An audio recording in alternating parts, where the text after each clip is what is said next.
ওই কুয়া থেকে একটু দূরে দুইজন মহিলা দাঁড়িয়ে দাঁড়িয়ে তারা অপেক্ষা করতেছে। তাদের সিরিয়াল যখন আসবে তখন তারা তাদের ছাগলদেরকে তারা পানি পান করাবে। হযরতে মুসা আলাইহিস সালাতু ওয়াস সালাম তাদের দৃশ্য দেখা মনে মনে ভাবলেন, মনে হয় তাদের পুরুষ লোক কেউ নাই। আবার দেখা যায় তারা এরকম ভাবে এত ভদ্র, তারা দূরে দাঁড়িয়ে আছে, তারা বীরের মধ্যে তারা প্রবেশ করে নাই। হযরতে মুসা আলাইহিস সালাতু ওয়াস সালাম ওই দুই মহিলার কাছে গিয়া বললেন, তোমাদের কি কোনো পুরুষ নাই?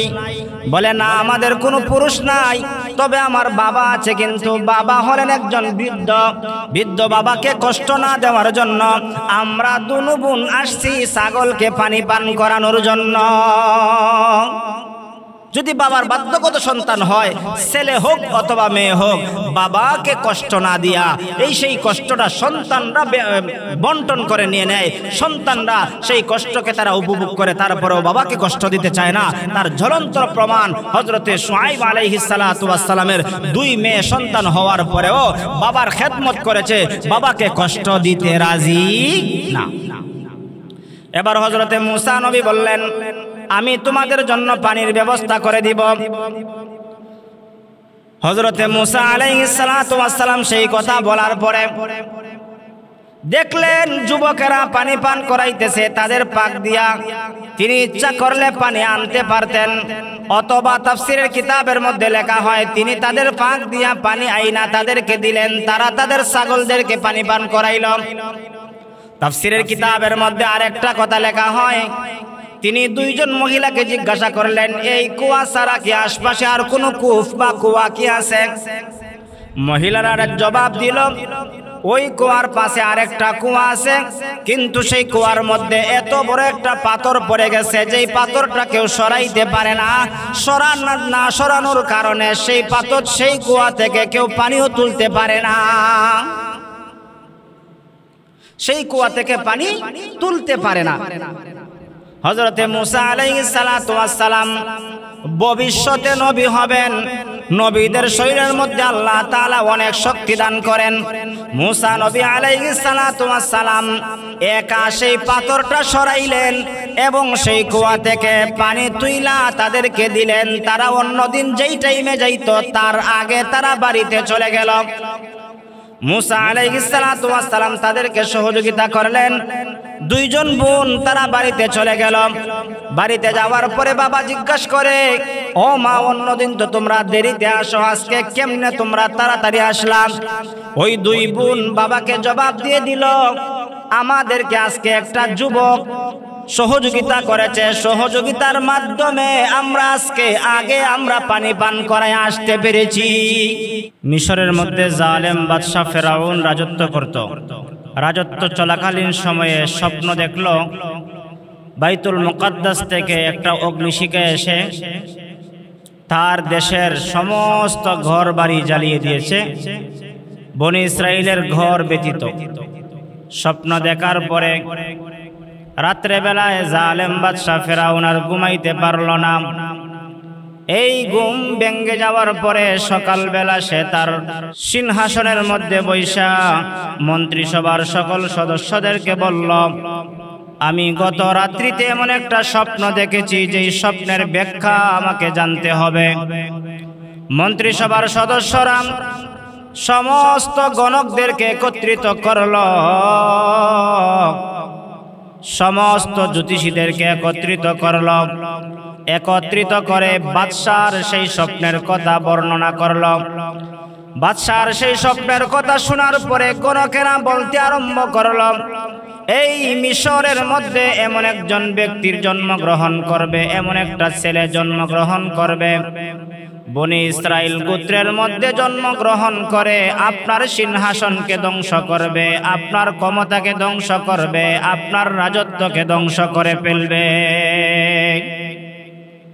গণকেরা যখন তার এই স্বপ্নের বৃত্তান্ত জানায় দিল, স্বপ্নের বৃত্তান্ত জানার পরে ফেরাউন জালেম বাদশা তার সিংহাসনে বৈশা আইন পাশ করলো, বনি ইসরাইলের মধ্যে কোনো পুরুষ শিশু সন্তান জন্মগ্রহণ করলে তাকে হত্যা করা হবে, কোনো পুরুষ সন্তান জন্মগ্রহণ করে বেঁচে থাকতে পারবে না।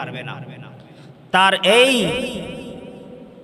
আইন পাশ করার পরে বনি ইসরাইলের সমস্ত পুরুষ শিশু সন্তানকে হত্যা করা হয়, নারীদেরকে বাঁচায় রাখা হয়।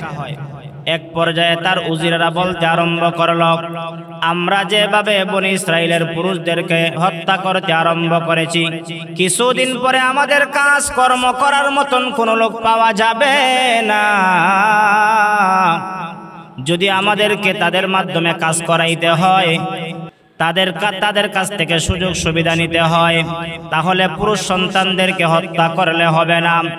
এবার সিংহাসনের মধ্যে বৈশা জালেম বাদশা ফেরাউন আরেকটা নির্দেশ দিল, আরেকটা আইন জারি করল। 1 বছর পুরুষ সন্তানকে হত্যা করা হবে, পরের বছর পুরুষ সন্তানদেরকে জীবিত রাখা হবে। এই সিদ্ধান্ত যখন তার সিংহাসনের মধ্যে বৈশা মন্ত্রিসভার সদস্যদের সামনে আইন জারি করে দিল, যেই বছরে পুরুষ সন্তান হত্যা করা হবে, ওই বছরে আল্লাহ তাআলা হযরতে মূসা আলাইহিস সালাতু ওয়াস সালামকে এই দুনিয়ার জমিনে ওনার মায়ের মাধ্যমে পাঠিয়ে দিলেন। সুবহানাল্লাহ। হযরতে মূসা আলাইহিস সালাতু ওয়াস সালামের মা যখন ওনার সন্তানকে পেটের মধ্যে ধারণ করলেন, ধারণ করার পরে চিন্তায় পড়ে গেলেন, টেনশনে পড়ে গেলেন, পেরেশানির মধ্যে পড়ে গেলেন। এই বছরে পুরুষ সন্তান জন্মগ্রহণ করলে তো জালেম বাদশার লোকেরা হত্যা করে ফেলবে, আমার সন্তান জন্মগ্রহণ করলে আমার সন্তানকে কিভাবে আমি বাঁচাবো? আল্লাহ রাব্বুল আলামিন ইলহামের মাধ্যমে জানাই দিলেন, ও মূসার মা, তুমি টেনশন করিও না। অন্যান্য মহিলারা পেটের মধ্যে সন্তান থাকলে পেটটা উঁচু দেখা যায়, সন্তান গর্ভবতী মায়ের একটা আলাদা আলামত পাওয়া যায়, কিন্তু আপনার কাছে সেই আলামত থাকবে না, পেট উঁচু থাকবে না, বিভিন্ন নিদর্শন আপনার কাছে থাকবে না। আপনার সন্তানটা আপনি জন্মগ্রহণ করবেন, কিন্তু কোনো প্রবলেম অসুবিধা হবে না। আল্লাহ তাআলা ইলহামের মাধ্যমে জানায় দিলেন, মূসা নবীর মা তিনার সন্তান মূসা নবীকে তিনি ভূমিষ্ঠ করাইলেন। ভূমিষ্ঠ করানোর পরে আরো চিন্তা বেড়ে গেল, আরো পেরেশানি বেড়ে গেল। এই বছর তো পুরুষ সন্তান পাইলে জল্লাদেরা হত্যা করে ফেলবে, ফেরাউন জালেম বাদশার নির্দেশ অনুযায়ী আমার সন্তানকে তো বাঁচায় রাখতে পারবো না।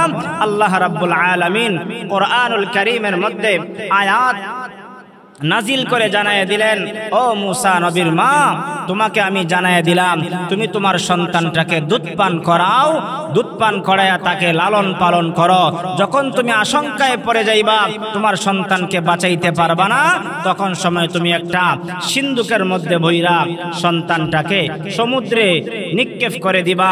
আমি আল্লাহ তাআলা তাকে হেফাজত করব, আবার আমি তাকে তোমার কাছে পৌঁছায় দিব, আর তাকে রাসূলদের অন্তর্ভুক্ত করব। সুবহানাল্লাহ। সেই কথাটা আল্লাহ তাআলা কোরআনুল কারীমের মধ্যে সূরাতুল কাসাসের শুরুতে আল্লাহ তাআলা বলেন, ওয়া আওহাইনা ইলা উম্মি মূসা আন আরদিহি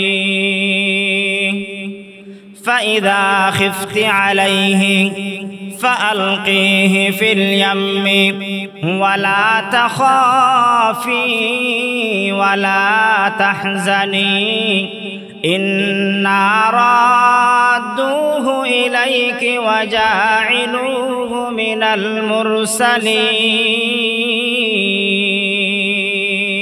المرسلين। আল্লাহ রাব্বুল আলামিন বলেন, আমি মূসা নবীর মায়ের কাছে ইলহাম পাঠাইলাম, ও মূসা নবীর মা, তুমি তোমার সন্তানকে তুমি দুধ পান করাইবা, লালন পালন করবা, তুমি তোমার সন্তানকে নিয়ে টেনশন করবা না, পেরেশানি করবা না। যখন তুমি টেনশনের মধ্যে পড়ে যাইবা, চিন্তার মধ্যে পড়ে যাইবা, সন্তানকে বাঁচাইতে পারবা না, তখন সময় তুমি তোমার সন্তানটাকে একটা সিন্ধুকের মধ্যে বইরা তুমি নদীর মধ্যে ফেলে দিবা। আমি আল্লাহ তাআলা সেই সন্তানকে হেফাজত করব, ওই সন্তানকে আমি আল্লাহ তাআলা রক্ষা করব, আবার সন্তান তোমার কাছে ফিরাইয়া দিব। সুবহানাল্লাহ। আল্লাহ তাআলা যখন জানাইয়া দিলেন, এই সংবাদ পেয়ে মার অন্তরের ভিতরে একটা সান্ত্বনা আসলো, মার অন্তরের ভিতরে একটা সাহস আসলো। মুসা নবীর মা তিনার সন্তানকে তিনি লালন পালন করেন, দুধ পান করান, চতুর্দিকে থাকান, কখন জানি জল্লাদেরা আসে, আয়েশা যদি তালাশ করে তাহলে তো আমার ঘরে সন্তান পেয়ে যাবে। হঠাৎ করে একদিন দেখতে পেলেন জল্লাদেরা আসছে, তালাশ করতেছে কার ঘরে সন্তান জন্মগ্রহণ করেছে, পুরুষ সন্তান হলে হত্যা করে ফেলবে। মুসা নবীর মা দেখলেন ঘরের ভিতরে প্রবেশ করেছে, প্রবেশ করা অবস্থা দেখে তিনি তিনার ছোট শিশু সন্তান মুসা নবীকে আগুনের চুলার ভিতরে ফেলে দিয়েছেন। ওই চুলার ভিতরে আল্লাহ তাআলা হযরতে মুসা নবী আলাইহিস সালাতু ওয়াস সালামকে আল্লাহ কুদরতিভাবে হেফাজত করেছেন। সুবহানাল্লাহ। কিছুক্ষণ পরে যখন তারা তালাশ করে ঘরের ভিতরে কাউকে পেল না, চলে যাওয়ার পরে মুসা নবীর মা আল্লাহ তাআলার কথা অনুযায়ী তিনি সিদ্ধান্ত নিলেন এবার একটা সিন্দুক বানাইবেন। সিন্দুক বানাইয়া সন্তানটাকে সমুদ্রের মধ্যে ফেলে দিবেন। কিন্তু সিন্দুক কি দিয়া বানাইবেন? মিস্ত্রি তো নাই, কাঠ নাই, লোহা লক্কর কোনো কিছুই নাই। এমন পেরেশান আর টেনশন যখন তিনার মাথার ভিতরে ছিল, এমন সময় হঠাৎ করে মুসা নবীর মায়ের বাড়ির ঘরের সামনে আয়েশা ডাকে, কারো কোনো প্রয়োজন আসেনি, কারো কোনো জিনিস বানাইতে হবে নি। এমন সময় মুসা নবীর মা ডাক দিয়া বললেন, আমার একটা জিনিসের প্রয়োজন, আমি একটা জিনিস বানাইতে চাই। জিনিসটা হলো আমি একটা সিন্দুক বানাইতে চাই। এবার ওই লোক, আগন্ত লোক বলতেছে, আমি তোমাকে সিন্দুক বানায় দিব। বলে আমার তো কাঠ নাই। মিস্ত্রি বলতেছে আমার কাছে কাঠ আছে, সব কিছু ব্যবস্থা আছে, তুমি যা বলবা আমি তাই তোমাকে বানায় দিব। সুবহানাল্লাহ। মুসা নবীর মা বলেন, ওই আগন্তুক মিস্ত্রি ব্যক্তিটাকে যখন আমি বললাম, বলার সঙ্গে সঙ্গে সে আমাকে একটা সিন্দুক বানায় দিল। সিন্দুক বানায় দেওয়ার পর আমি নিশ্চিন্তে সিন্দুকের মধ্যে আমার সন্তানটাকে ভরলাম, সুন্দর করে তাকে আবৃত করলাম, সংরক্ষণ করে আমি যখন সমুদ্রের মধ্যে ফেলে দিব, সমুদ্রের মধ্যে ভাসায়া দিব। এমন সময় আমার কলিজার টুকরা একটা মেয়ে ছিল, মেয়ের নামটা ছিল ফাতেমা। ফাতেমাকে বললাম, ও মা, তোমার ছোট ভাইকে সমুদ্রের মধ্যে ফেলে দিলাম, তুমি সমুদ্রের পার দিয়া হাঁটতে থাকবা, দেখবা সিন্দুকটা কই পর্যন্ত যায়, তোমার চোখের দৃষ্টি যতটুক পর্যন্ত যায় ততটুক পর্যন্ত তুমি দেখে শুনে রাখবা, তালাশ করে রাখবা কোথায় গিয়া সেই সিন্দুকটা আটকে যায়। মুসা নবী আলাইহিস সালাতু ওয়াস সালামের বোন সিন্দুকের পিছে পিছে হাঁটতেছে হাঁটতেছে হাঁটতেছে। এক পর্যায়ে হাঁটতে হাঁটতে দেখা যায় জালেমের বাড়ির কাছে, নদীর পারে জালেম বাদশার বাড়ির কাছে, ওই জায়গার মধ্যে আইসা সিন্দুকটা লেগে গেল। মুসা নবীর বোন ফাতেমা চিন্তায় পড়ে গেল, আমরা যেই জালেমকে ভয় পাই ওই জালেমের বাড়ির কাছে আইসা সিন্দুকটা লেগে গেছে, মনে হয় আমার ভাইকে আর বাঁচাইতে পারবো না। কিন্তু আল্লাহ তো ক্ষমতাওয়ালা, আল্লাহ তাআলা তো সব বিষয়ের উপর ক্ষমতাবান। ইন্নাকা আলা কুল্লি শাইইন কাদির। আল্লাহ তাআলা বাঁচাইবেন, ক্ষমতাওয়ালা আল্লাহ। আল্লাহ তাআলা কিভাবে বাঁচান বিস্তারিত আলোচনা শুনলে বুঝতে পারবেন। মুসা নবী আলাইহিস সালাতু ওয়াস সালামের সিন্দুকটা যখন জালেম বাদশা ফেরাউনের গাটের মধ্যে লেগে গেল, ফেরাউনের ঘরের ভিতরে কিছু দাসী ছিল, দাসীরা কাজ কাম করত। আয়েশা দেখে গাটের মধ্যে সুন্দর একটা সিন্দুক। এই সিন্দুকটা পাওয়ার পরে তারা তুইলা বাড়িতে নিয়ে গেল। বাদশার স্ত্রী হযরতে আসিয়াকে বলল, দেখো আমরা একটা সিন্দুক পেয়েছি, এই সিন্দুকটা তোমার হাতে অর্পণ করলাম। হযরতে আসিয়া বলেন, আমার কাছে সিন্দুকটা দেওয়ার পরে আমি সিন্দুকটা আমার কাছে নিলাম, সিন্দুকের তালা খুললাম। সিন্দুকের তালাটা খোলার পরে আমি এমন একটা শিশু সন্তান দেখতে পাইলাম, পূর্ণিমার চাঁদের ন্যায় সুন্দর চেহারাওয়ালা। এই সুন্দর চেহারাওয়ালা সন্তানকে দেখার পরে আমার কলিজার ভিতরে মায়া লেগে গেল। কিন্তু ওই মায়াটা দুনিয়ার কেউ দেয় নাই, ওই মুসা নবীর মায়াটা হযরতে আসিয়ার অন্তরের ভিতরে আল্লাহ তাআলা ঢেলে দিয়েছেন। ঢেলে দেওয়ার পরে আসিয়ার অন্তরের ভিতরে মায়া লেগে গেল। আসিয়া সন্তানটাকে নিয়ে ফেরাউনের সামনে গেল। ফেরাউনকে নিয়ে বলতেছে, দেখো আমরা একটা সন্তান পাইছি, এই সন্তানটাকে আমরা লালন পালন করব। আল্লাহ তাআলা সেই কথাটাও কোরআনুল কারীমের মধ্যে আল্লাহ তাআলা উল্লেখ করেছেন। আল্লাহ তাআলা বলেন, হযরতে আসিয়া যখন বললেন তার স্বামী ফেরাউনকে, আমরা সন্তানটাকে লালন পালন করব, নিজের বানায় নিব অথবা নিজের পুত্র বানায় নিব, সন্তান বানায় নিব, তখন সময় ফেরাউন বলে, না, আমাদের কোনো কল্যাণে আসবে না, আমাদের কাজে আসবে না। তাফসীরের কিতাবের মধ্যে লেখা হয়, তখন সময় যদি ফেরাউন বলতো সে আমাদের কাজে আসবে, তাহলে আল্লাহ তার কপালের মধ্যে হেদায়েত রেখে আল্লাহ তাকে হেদায়েতের মালা পরিয়ে দিতেন। মুসা নবীর মা ওইদিকে টেনশন করেন। মুসা নবীর বোন মায়ের কাছে গিয়া বলতেছে, জল্লাদের বাড়ির সামনে তো, বাদশার বাড়ির সামনে তো আমার ভাইয়ের এই সিন্দুকটা আটকে গিয়েছে, মনে হয় আমার ভাইকে আর বাঁচায় রাখতে পারবো না। এই কথা বলার পরে ওইদিকে তো আসিয়া তার স্বামীকে একটা বুঝ দিল, স্বামীকে একটা কথা বলল, সিস্টেম মতো বইলা তাকে রাখলো। হযরতে মুসা আলাইহিস সালাতু ওয়াস সালাম শিশু নবীকে আসিয়া লালন পালন করে, মায়া করে, মহব্বত করে, কিন্তু সন্তানকে কিভাবে লালন পালন করবে? তাকে তো দুধ পান করাইতে হবে। শিশু সন্তানকে দুধ পান না করাইলে সন্তানকে বাঁচানো যাবে না। সন্তানকে বাঁচাইতে হলে দুধ পান করাইতে হবে।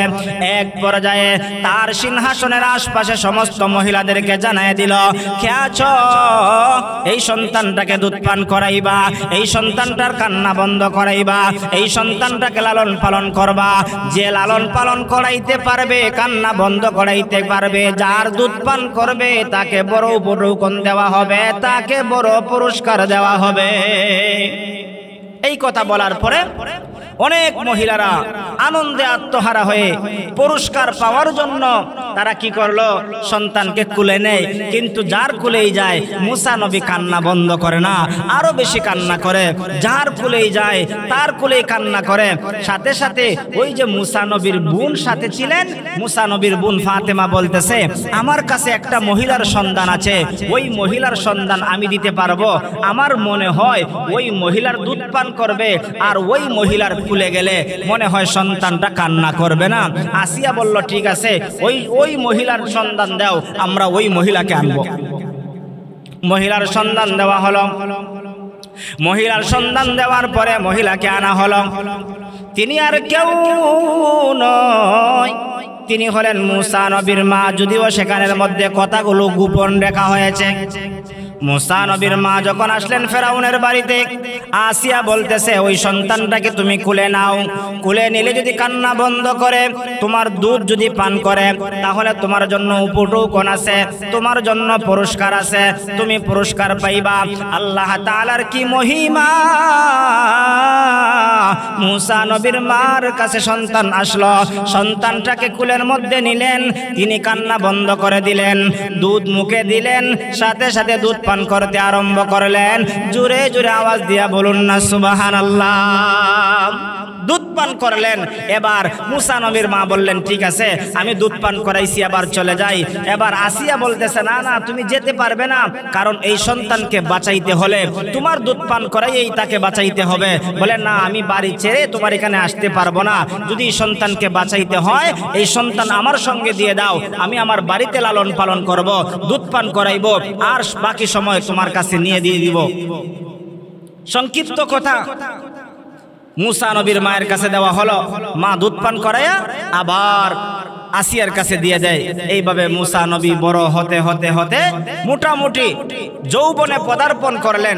যৌবনে পদার্পণ করার পরে একদিন ঘর থেকে বের হয়ে দেখেন, কিপ্তির একটা যুবক, বনি ইসরাইলের একটা যুবক, দুইটা যুবকের ঝগড়া লেগে গেল। আমাদের সমাজের মধ্যেও ঝগড়া হয়, সব সময় সব যুগে ঝগড়া ছিল।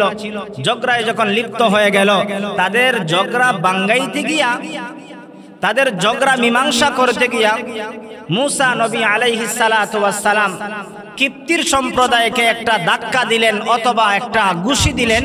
ঘুষি দেওয়ার সঙ্গে সঙ্গে লোকটা মারা গেল। মুসা নবী টেনশনে পড়ে গেলেন, আমি তো তাকে মারার জন্য ধাক্কা দেই নাই, তাকে আমি হত্যা করার জন্য আমি তাকে ঘুষি দেই নাই, যেহেতু মারা গিয়েছে কিপ্তির লোক, ফেরাউনের গোত্রের লোক, অতএব ফেরাউন তো আমার উপরে আক্রমণ করবে, ফেরাউনের লোকেরা আমাকে মারার চেষ্টা করবে, হত্যা করার চেষ্টা করবে। তাহলে এবার কি করতে হবে? এবার এই দেশে থাকতে পারবো না, আমাকে অন্য কোথাও চলে যেতে হবে। যদি আমি থাকি তাহলে আমার উপর আক্রমণ করতে পারে। সাইয়্যিদনা হযরতে মুসা নবী যৌবন থাকাকালীন সময়ে সিদ্ধান্ত নিয়ে নিলেন, আমি এখান থেকে চলে যাব, যদি আমি থাকি তাহলে আমার উপর আক্রমণ হতে পারে। এই সিদ্ধান্ত নিয়ে তিনি পাহাড় পাড়ি দিয়া, জঙ্গল পাড়ি দিয়া, সমুদ্র পাড়ি দিয়া তিনি এমন একটা দেশের মধ্যে চলে গেলেন যেই দেশ সম্পর্কে আল্লাহ তাআলা বলেন, ওয়া ইলা মাদিয়ানা আখাহুম শুআইবা ক্বালা ইয়া কওমি ইবুদুল্লাহ। এমন একটা শহরের মধ্যে গেলেন যেই শহরের মধ্যে একজন নবী বসবাস করেন, যেই নবীর নাম হলো শুআইব। হযরতে শুআইব নবী আলাইহিস সালাতু ওয়াস সালাম মাদাইন শহরে বসবাস করেন। হযরতে শুআইব নবী আলাইহিস সালাতু ওয়াস সালাম তিনার জাতিকে একটা দাওয়াত দিতেন, তোমরা একমাত্র ইবাদত করবা আল্লাহর, আল্লাহর ইবাদত ছাড়া অন্য কারো ইবাদত করবা না। ওই মাদাইন শহরে যাইতে যাইতে গিয়ে পৌঁছে গেলেন। মাদাইন শহরে পৌঁছে গেলেন, পায়ে কোনো জুতা নাই, পেটের মধ্যে খাবার নাই, উপবাস আর ক্লান্তি শরীর নিয়ে একটা মরুভূমির মধ্যে গেলেন। দেখলেন মরুভূমির মধ্যে কিছু লোকেরা ছাগলদেরকে কুয়া থেকে পানি উঠায়া খাওয়াইতেছে, পানি পান করাইতেছে। তিনি তাদের কাছে গেলেন, তাদের দৃশ্য দেখলেন, তারা কুয়া থেকে পানি উত্তোলন করে ছাগলকে পানি পান করায়। ওই কুয়া থেকে একটু দূরে দুইজন মহিলা এরকম ভাবে দাঁড়িয়ে আছে। দাঁড়িয়ে দাঁড়িয়ে তারা অপেক্ষা করতেছে, তাদের সিরিয়াল যখন আসবে তখন তারা তাদের ছাগলদেরকেও তারা পানি পান করাবে।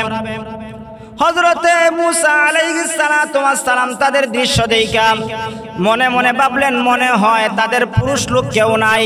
আবার দেখা যায় তারা এরকম ভাবে এত ভদ্র, তারা দূরে দাঁড়িয়ে আছে, তারা বীরের মধ্যে তারা প্রবেশ করে নাই। হযরতে মুসা আলাইহিস সালাতু ওয়াস সালাম ওই দুই মহিলার কাছে গিয়া বললেন, তোমাদের কি কোনো পুরুষ নাই?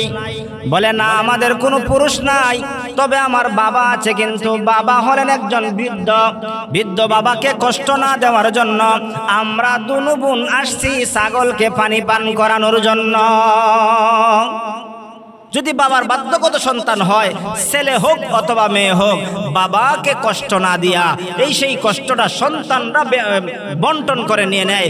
সন্তানরা সেই কষ্টকে তারা উপভোগ করে, তারপরেও বাবাকে কষ্ট দিতে চায় না। তার জ্বলন্ত প্রমাণ হযরতে শুআইব আলাইহিস সালাতু ওয়াস সালামের দুই মেয়ে সন্তান হওয়ার পরেও বাবার খেদমত করেছে, বাবাকে কষ্ট দিতে রাজি না। এবার হযরতে মুসা নবী বললেন, আমি তোমাদের জন্য পানির ব্যবস্থা করে দিব। হযরতে মুসা আলাইহিস সালাতু ওয়াস সালাম সেই কথা বলার পরে দেখলেন যুবকেরা পানি পান করাইতেছে তাদের পাক দিয়া। তিনি ইচ্ছা করলে পানি আনতে পারতেন, অথবা তাফসীরের কিতাবের মধ্যে লেখা হয় তিনি তাদের পাক দিয়া পানি আইনা তাদেরকে দিলেন, তারা তাদের ছাগলদেরকে পানি পান করাইল। তাফসীরের কিতাবের মধ্যে আরেকটা কথা লেখা হয়, তিনি দুইজন মহিলাকে জিজ্ঞাসা করলেন, এই কুয়া ছাড়া কি আশপাশে আর কোনো কূপ বা কুয়া কি আছে? মহিলারা জবাব দিল, ওই কুয়ার পাশে আরেকটা কুয়া আছে, কিন্তু সেই কুয়ার মধ্যে এত বড় একটা পাথর পড়ে গেছে, যেই পাথরটা কেউ সরাইতে পারে না। সরানোর কারণে সেই পাথর সেই কুয়া থেকে কেউ পানিও তুলতে পারে না, সেই কুয়া থেকে পানি তুলতে পারে না। হযরতে মুসা আলাইহিস সালাতু ওয়াস সালাম ভবিষ্যতে নবী হবেন, নবীদের শরীরের মধ্যে আল্লাহ তাআলা অনেক শক্তি দান করেন। মুসা নবী আলাইহিস সালাতু ওয়াস সালাম একা সেই পাথরটা সরাইলেন এবং সেই কুয়া থেকে পানি তুইলা তাদেরকে দিলেন। তারা অন্যদিন যেই টাইমে যাইতো তার আগে তারা বাড়িতে চলে গেল। মুসা আলাইহিস সালাতু ওয়াস সালাম তাদেরকে সহযোগিতা করলেন। দুইজন বোন তারা বাড়িতে চলে গেল। বাড়িতে যাওয়ার পরে বাবা জিজ্ঞাসা করে, ও মা, অন্যদিন তো তোমরা দেরিতে আসো, আজকে কেমনে তোমরা তাড়াতাড়ি আসলাম?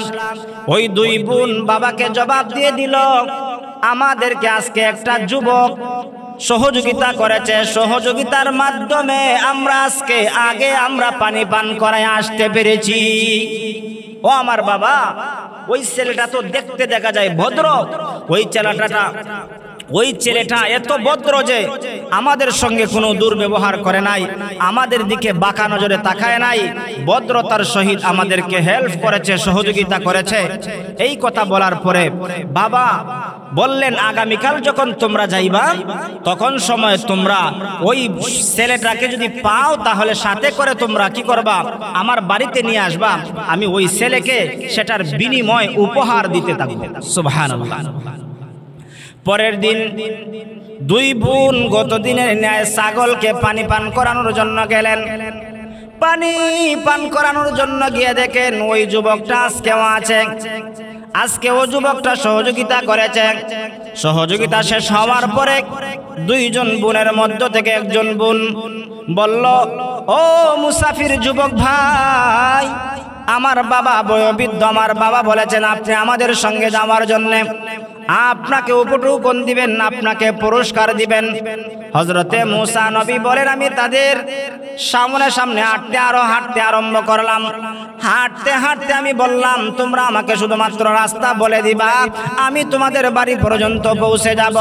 বাড়ি পর্যন্ত পৌঁছার পরে মুসা নবী আলাইহিস সালাতু ওয়াস সালামকে দেখলেন হযরতে শুআয়ব আলাইহিস সালাতু ওয়াস সালাম।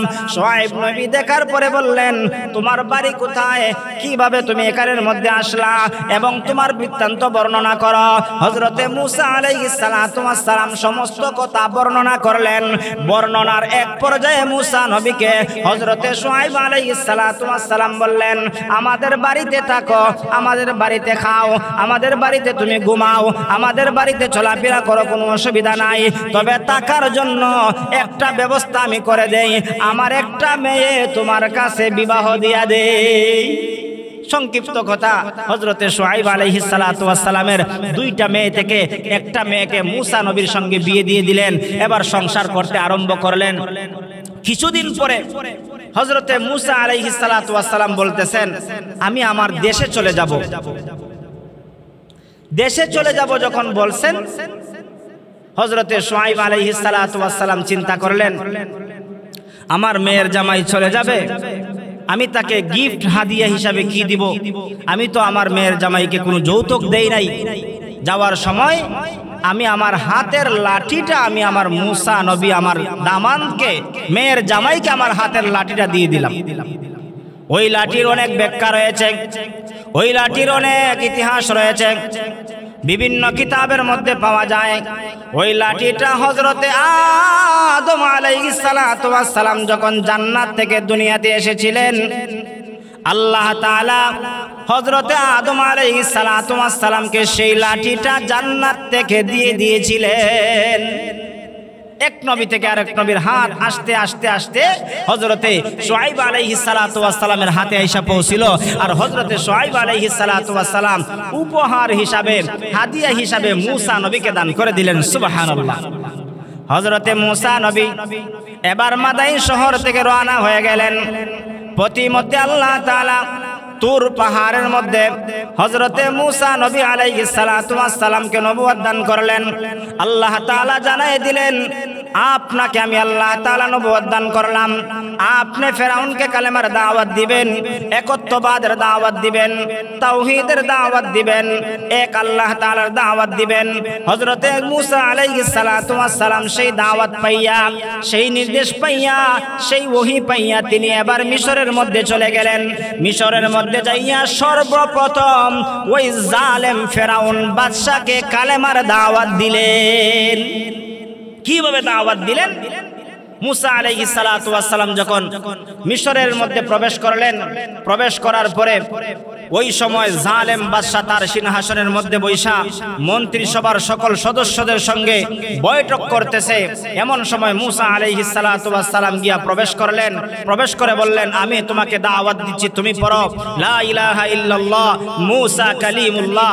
তখন সময় ফেরাউন ডাক দিয়া বলতেছে, হায় হায়, তুমি আমার ঘরে থাকলা, আমি তোমাকে লালন পালন করলাম, আমি তোমাকে খাবার খাওয়াইলাম, আজ এই মুহূর্তে তুমি আমাকে বাদ দিয়ে তুমি আরেক ধর্মের দাওয়াত দিচ্ছ, আমাকে বাদ দিয়ে আরেক খোদার দাওয়াত দিচ্ছ, সেটা তো হতে পারে না। তুমি যেই রবের দাওয়াত দিচ্ছ, এই রবের পক্ষ থেকে কোনো প্রমাণ আছে কি? যদি থাকে তাহলে আমাকে এই মুহূর্তে দেখাও। হযরতে মুসা আলাইহিস সালাতু ওয়াস সালাম বললেন, এই কথাটা বলার সঙ্গে সঙ্গে আমার হাতের লাঠিটা আমি জমিনের মধ্যে ফেলে দিলাম। মুহূর্তের ভিতরে বিশাল বড় একটা সাপ হয়ে গেল। ফেরাউন ভয় পেয়ে গেল। ভয় পাওয়ার পরে বলতেছে, তুমি তোমার সাপ জাদুটা তুমি বন্ধ করো। মুসা নবী আলাইহিস সালাতু ওয়াস সালাম বললেন, এটা জাদু নয়, এটা জাদু নয়, এটা আল্লাহ তাআলার পক্ষ থেকে জ্বলন্ত মুজিজা, এতে কোনো সন্দেহ নাই। এই লাঠির অনেক বর্ণনা আছে। এই কথাটা আল্লাহ তাআলা কোরআনুল কারীমের মধ্যে আল্লাহ তাআলা উল্লেখ করেন। সূরা তাহার মধ্যে আল্লাহ তাআলা লাঠি সম্পর্কে বলেন। হযরতে মুসা আলাইহিস সালাতু ওয়াস সালামকে আল্লাহ তাআলা জিজ্ঞাসা করেছিলেন, ওয়া মা তিলকা বিয়ামিনিকা ইয়া মুসা, হে মুসা তোমার হাতে কি? হযরতে মুসা আলাইহিস সালাতু ওয়াস সালাম বললেন, এটা আমার হাতের লাঠি, এটা আমার হাতের লাঠি। আল্লাহ তাআলা বললেন, এই লাঠি দিয়ে তুমি কি করো? হযরতে মুসা আলাইহিস সালাতু ওয়াস সালাম জবাব দিলেন, ক্বালা হিয়া আসায়া আতাওয়াক্কাউ আলাইহা ওয়া আহুশু বিহা আলা গানামি ওয়া লিয়া ফিহা মারিবু উখরা। এই লাঠি দিয়ে এক নম্বরে কাজ করি, এই লাঠি দিয়ে আমি টেক লাগায় দাঁড়াই, হেলান দিয়া দাঁড়াই। 2 নম্বরে ওই লাঠি দিয়া গাছ থেকে আমি পাতা পারি, পাতা পাইরা ছাগলকে খাওয়াই। 3 নম্বরে আমি অন্যান্য কাজকর্মগুলো এই লাঠি দিয়া করি। হযরতে মুসা আলাইহিস সালাতু ওয়াস সালাম এমন জবাব দেওয়ার পরে আল্লাহ রাব্বুল আলামিন মুসা আলাইহিস সালাতু ওয়াস সালামকে জানায় দিলেন, ক্বালা আলকিহা ইয়া মুসা, ও মুসা তোমার হাতের লাঠিটা জমিনের মধ্যে তুমি নিক্ষেপ করো। সঙ্গে সঙ্গে হযরতে মুসা আলাইহিস সালাতু ওয়াস সালাম হাতের লাঠিটা আল্লাহর হুকুমে জমিনের মধ্যে নিক্ষেপ করলেন। নিক্ষেপ করার সাথে সাথে ওই লাঠিটা মুহূর্তের ভিতরে বড় সাপ হয়ে গেল। এবার মুসা নবী নিজে ভয় পেয়ে গেলেন। ভয় পাইয়া তিনি এবার এটা থেকে একটু দূরে সরতে আরম্ভ করলেন। আল্লাহ তাআলা বললেন, ক্বালা খুযহা ওয়ালা তাখাফ সানুঈদুহা সিরাতাহাল উলা।